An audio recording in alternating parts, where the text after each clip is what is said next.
Alright, what's up guys? Welcome back to another video. I'm Andrew, this is Aggie. We're here at Nexus Jiu-Jitsu. She dyed this gi herself. It's lavender. Yes. We're working on cross chokes today. Cross chokes from top half guard and cross chokes from bottom half guard. Future reference. Cross chokes are efficient from bottom close guard, top mount, bottom half guard, and top half guard. Usually from any other position, it's too easy for the person to make space or recover their legs or cause problems in the overall strangle itself. I have a couple of specific techniques or ways I like to get into the cross choke. I learned this bottom cross choke from a really good black belt over at Half Gracie Jiu-Jitsu in San Francisco, where I was training under Kurt Osiander for many moons. The thing about the cross choke is when you're applying the finishing sequence, you need to close the distance between your head and their head. That's one of the biggest problems, is distance with the cross choke. And then the biggest aspect of the cross choke for me is my wrists, right? I throttle my wrists like I'm riding on a scooter or like a motorcycle. I really throttle my wrists, and in actuality, I didn't ever finish a cross choke until I was about a brown belt, because I just didn't think they were efficient. But really the inefficiency was on my part. I wasn't doing it technically sound. What I want you guys to think about when you're doing a cross choke is that your arms are a pair of scissors, okay? The blade of the scissors is my wrists, okay? My wrists need to cut the neck, right? The handle of the scissors are my elbows. Now, if I need to cut the neck like a piece of paper, if you open the scissors wide, you're never gonna cut the paper, you're never gonna cut the neck, right? And what a lot of people do, especially at the lower levels, is they try to pull for the cross choke, and you're using rotator cuff muscles, which at first, every time you get at first, it's like, oh, this is pretty strong. And the person who's getting choked is like, ooh, this is tight. And then all of a sudden you falter, and you falter, and you falter, and you get tired, and now your rotator cuffs are blown out, you have no more strength, and then usually you either get beat up or you just have no more ability to apply pressure. What I want to do, get my grips, get everything tight, pull my elbows down and in, bring my head to their head, and the finish comes from this motion, right? And you'll see it very clearly in this video. I don't have my legs necessarily in the fight, right? I'm in half guard, but I'm going to use the throttle of my wrist to finish. Now when I'm on top half guard, it's going to be more of a gravity style finish, but I'm still really focused on that action, right? So when I'm in bottom half, playing here, right? I want to be looking to get top arm. I have a top arm and bottom arm relative to the floor, right? I'm going to be looking to get my top arm deep, deep, deep, deep, deep in this gi, okay? So the way I do that is I usually play a kind of a knee shield. I'm harassing her hands, and I'm going to open the gi with my bottom arm and reach deep, and I'm pulling, and getting deep. The first grip of your cross chokes is always the most important. The second grip could be almost nothing, but the first grip needs to be very deep and strong. Now when I get here, I want a strong wrist. You see how that even rotated her body a little bit? It's a lot of pressure. And now, of course, how do I get to that other side? Okay, I'm gonna need to harass her position, harass her balance. So let's turn just a tiny bit. So what I do here is I kick her, right? And as I kick her, I usually use this hand to push her wrist out to make her go far. Now look, it's right here.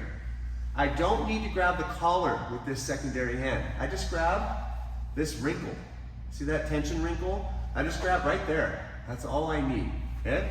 So we're here, I open, I reach in nice and deep, pulling, get my nice grip. Now I kick her out, boom, and there I go. Easy. And now here, all I'm gonna be doing is pulling her to me and me to her. I want my head to touch her head, right? So watch my elbows, they don't flare. I pull everything in, right? And now she's already feeling the pressure, for sure. She can feel it on this side, but not this side yet. Now watch. As I pull her in, I'm gonna throttle my wrists. All I'm doing is going here. Her neck is in this little gap, and I'm closing it with my wrists. Okay, so again, you okay? All right, playing here, okay? I get inside position, grab the gi, open it, so I get an avenue to feed my hand in. I go up, pulling, tight grip. Inside position on the wrist, and I kick her out, boom. There's her post. She's always gonna post. If she just falls, I come on top and I smash, right? And now look, I have access to this grip now. So I hop up, boom, just grab the cloth here. And I pull her to me and lead her. And now I throttle my wrist. There's my finish, super, super powerful. I put people out here and I finish a lot of people from here. They don't expect it to be as powerful as it is. And honestly, when I learned it out there at House, I was like, yeah, right, sure. The guy was telling me, oh, I can finish cross strokes from bottom half. I was like, yeah, bullshit. And he put me out bad. Like, it was brutal, okay? So obviously he wanted to show what it was, how hard it could be. But if you really establish this position properly, you can get really strong, good finishes and put people to sleep, okay? So now, the opposite situation when I'm in top half, when I go for this position, I'm gonna use more of a gravity style motion. I'm gonna use more of pressure, okay? So she has half guard here. What I wanna do first is get to almost like a headquarters or split squat style position. I don't really care what you guys call it, but the inside knee needs to be free, kind of like a knee cut, okay? If I start going for it from here, she can just do what we call a knee lever, where she's gonna hold my elbow down on her body, point her knees to the right, and she can start to knock me over, right? Now, usually she's gonna get reactions out of that, less so like get swept, but she's at least gonna create a reaction so she can get inside position. So what I wanna do, if we're playing here, I'm gonna look to free my knee and come up into headquarters split squat style position. And now from here, when I start going for this, it's gonna be a lot harder for her to harass my position. Because as she points her knees to the ceiling to try to turn me, I can just knee cut, right? So I'm gonna start pulling her to me. I wanna bring her in close, right? And now I start diving my hand inside. I'm not concerned about her taking my back, because as she tries to go to my back, I just flare my elbow and I can keep her down on the mat, right? It works almost as like an underhook. What does an underhook do? An underhook keeps them flat and it makes it hard for them to come up on the near elbow. Try to come up on your near elbow. I can keep her flat. Same way an underhook can, okay? So I'm going through here, and now I'm pulling her to me, and now I'm gonna karate chop. Boom, I just karate chop the neck. And when I do this in a live scenario, sometimes I accidentally give people a real karate chop. It's part of the game, it's jujitsu, we're fighting. So I'm pulling in here, get a deep grip, and I karate chop, boom, over the top, and I grab the same cloth as we were doing in the first one, okay? And now here again, I bring my elbows together. And now watch, I'm gonna bring weight over the top of her. I'm pressing this elbow down to the mat.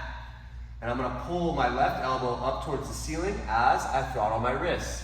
So I go here, throttle, there's my really strong finish. Sorry, you okay? Right, so one more time. Playing here, right? I like to get my elbow on the inside position, pinning the knee, hurdle my knee over her leg.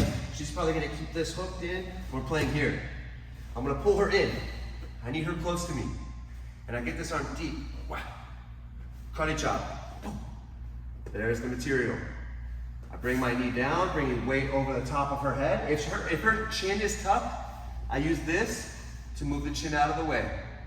And now I drop the weight, throttle my wrist. There's my super strong finish. Sorry, honey. And my super strong tap. And then we get those taps, or they go to sleep. And I accept either one. And the reason I like this over, say, moving to side control or anything like that, is because my leg pressure on her bottom leg, it keeps her isolated. She can't come up and scramble, can't bring her legs back into the fight. She's really pinned, really stuck, and I'm able to get really, really powerful finishes using gravity. I'm using almost no energy there, which is also why I like it, because efficiency of the motion. Low effort, high efficiency. That's the graph we always want, right? So, again, when it comes to cross chokes, think of your arms as a pair of scissors. Elbows are the handles, wrists are the blades. You've got to close the scissors to cut the paper. So I'm closing the scissors, throttling my wrists, and whether I'm in top mount, bottom close guard, top half guard, bottom half guard, as long as I check off those boxes, I'm going to be able to get good cross choke submissions. Again, with the cross chokes, when you're attacking them, you need to bring your head to their head.